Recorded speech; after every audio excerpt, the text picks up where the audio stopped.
A large part of the population could be said to be middle class in terms of culture, due to the overall increase in the level of education, but it does not have the economic status corresponding to its expectations as aspiring middle-class members. I call them would-be middle classes. In this group, their adverse economic status, in conjunction with their secular culture, pits them directly against the Islamic State, which disapproves of meritocracy and is driven by cronyism, deep-rooted corruption, and prohibitions on bodily freedom and gender mixing in the name of Orthodox Islam. Its clash with the young would-be middle classes is head-on. The would-be middle classes have a half-imaginary, half-real construction of a global, worldwide civil sphere. They take it as witness to the legitimacy of their struggle for freedom and the illegitimacy of a state that denies them the most elementary freedoms. The protagonists in the fight against women's inequality are recognized and awarded for the defense of freedom by the international institutions that represent the global civil sphere. Reference to the wider world is one of the hallmarks of the Mahsa Movement.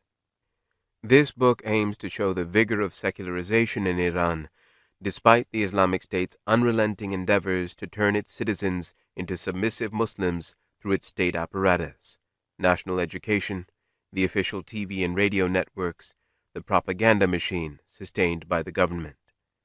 Secularization has occurred against a rigid form of Shi'ism that I term theocratic Shi'ism, which is the ideological cornerstone of the Islamic Republic. It shows major differences with traditional Shi'ism. Theocratic Shi'ism places special emphasis on martyrdom and mourning in the service of a theocratic state, and its purpose is to legitimize the domination of society by the velayat faqih, the absolute rule of the supreme leader.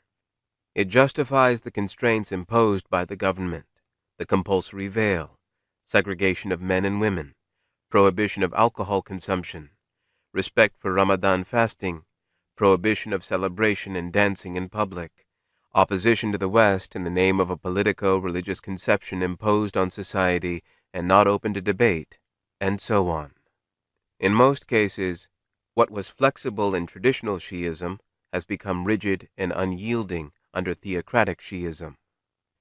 The Islamic Republic has failed to desecularize society, and this book seeks to explain why. The widespread protest movements since 2009 are analyzed in this respect. The Mahsa Movement of 2022-3 has shaken the Islamic regime, but has failed to overthrow it. It has succeeded, culturally and socially, in showing the regime's illegitimacy, and women continue to reject the mandatory veil by appearing unveiled in public. The book underlines the recurrence of the protest movements, despite the harshness of the repression, leading to the wearing down of the theocratic state.